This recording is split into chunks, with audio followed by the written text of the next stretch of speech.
Le 17 janvier revient sur la scène du Sentier des Halles, un petit bijou de comédie musicale. Sans vedette ni fioriture, juste 2 comédiens, un pianiste et 30 casquettes. Et maintenant, Gutenberg, le musical. Oui, on a écrit un nouveau spectacle très prometteur et on veut vous le présenter pour la toute première fois. Mais on n'espère pas la dernière. Non, avec un peu de chance, on espère pouvoir monter notre show au théâtre Mogador. Je m'appelle Nicolas Guilleminault, je suis metteur en scène et coproducteur de Gutenberg le musical. Alors, normalement, quand vous allez voir des musicals à succès de Broadway, vous vous attendez à voir des tas de choses incroyables. Des choses comme des animaux qui chantent, Des plateaux tournants. des vampires. Et des chanteurs de The Voice. Il y a pas mal de choses comme ça dans notre pièce aussi.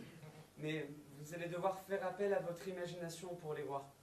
Gutenberg le musical, c'est l'histoire de Sam et Max, 2 petits mecs qui nous dévoilent pour la première fois une lecture de leur spectacle. Mais qu'est-ce qu'une lecture d'une comédie musicale? Eh bien, ça veut dire qu'il n'y a pas de décor, pas de costume, à peine quelques accessoires Et quelques lumières.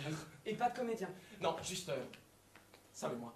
Nous allons interpréter tous les rôles, chanter toutes les chansons et vous donner quelques clés pour saisir le potentiel de ce que nous avons écrit.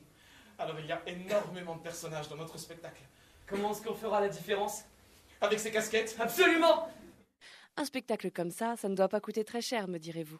Monter Gutenberg le musical, ça a été un parcours un peu compliqué et long. C'est un spectacle en fait que j'ai découvert il y a plus de 3 ans et j'en ai tout de suite parlé avec mon coproducteur qui s'est occupé de lui de son côté de toute la négociation des droits.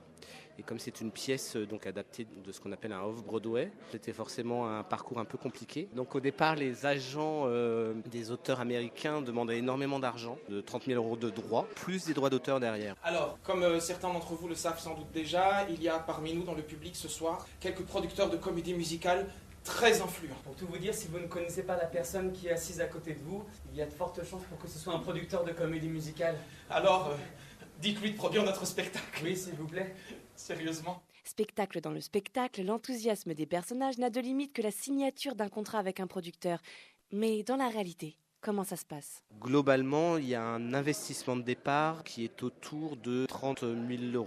Donc il y a au départ l'investissement sur la création du spectacle, qui finalement sur ce spectacle est assez faible, puisqu'il n'y a pas de décor, pas de vrais costumes. Ça, je dirais qu'on a environ à 5 000 €. Dans ces 5 000 €, il y a aussi un tout petit peu de salaire de comédien pour la création du spectacle. Pour être honnête, mon tout premier spectacle, les comédiens n'étaient pas payés. J'ai aussi appris avec ce spectacle-là que pour avoir un travail de qualité, il fallait faire appel à des professionnels, et que les professionnels, ça se payait. Mise en abîme du spectacle, nos personnages sont à la recherche de producteurs. Entendez, à la recherche d'argent pour monter leur spectacle. Et oui, l'argent ne tombe pas du ciel. Alors et vous, où avez-vous trouvé cet argent? L'argent que pour l'instant on a mis en production sur ce spectacle, il y a 2 choses. D'abord, c'est de l'argent qui a été récupéré d'un précédent spectacle qui a plutôt bien marché. Puis ensuite, il y a de l'argent personnel. C'est pas la première fois que je monte mon spectacle avec de l'argent personnel. C'est même très régulier en fait, malheureusement, parce que, alors évidemment, on a fait des demandes de subventions, des choses de ce genre-là. Et le problème de ce spectacle, c'est que, évidemment, c'est un spectacle un peu populaire qui ne correspond pas forcément à des subventions d'organismes d'État, on va dire. Ensuite, nous sommes des petites structures, mais pour l'instant, on n'est pas assez reconnus pour pouvoir accéder à certaines subventions. De toute façon, il faut déjà avoir 3 ans d'existence pour demander de l'argent. Pour avoir 3 ans d'existence, il faut mettre de l'argent personnel pour pouvoir créer des choses, sinon on n'existe pas.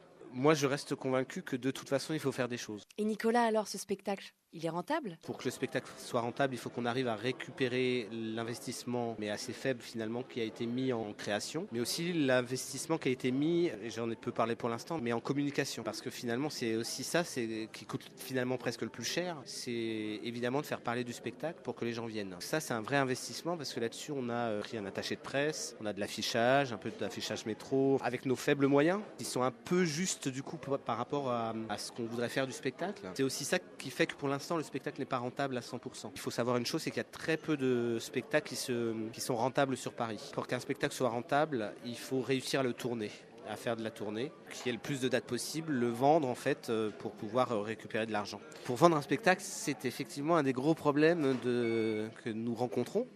Là, à l'étape où nous en sommes, on a déjà essayé pendant les 3 premiers mois d'exploitation d'essayer nous de le vendre. Là, au bout de 3 mois, on se rend compte que ça ne fonctionne pas comme on voudrait.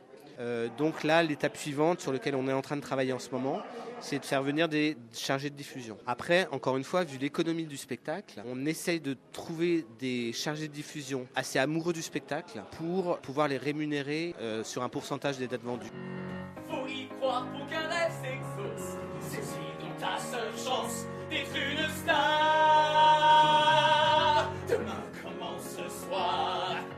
Y croire, c'est déjà écrire l'histoire. Demain commence ce soir.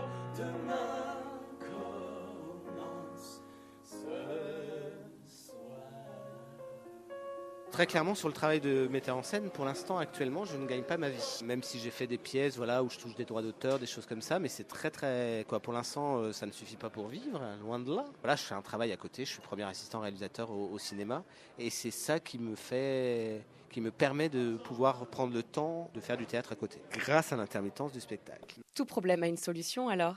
Mais Nicolas, c'est quoi votre secret? Je n'ai aucun regret sur ce que j'ai fait, sur les projets que j'ai faits et que j'ai financés grâce à ça. Il y a d'autres gens qui travaillent, qui ont un bon salaire, puis qui partent en vacances avec. Moi, je fais du théâtre. Toute la troupe se tient par la main et se dirige vers l'avant de la scène.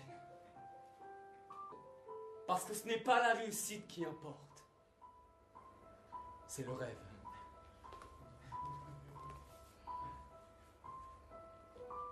Où nos petites vies sont bordées de sommeil. Même si l'abîme en nous est un gouffre mortel, on sera servi quand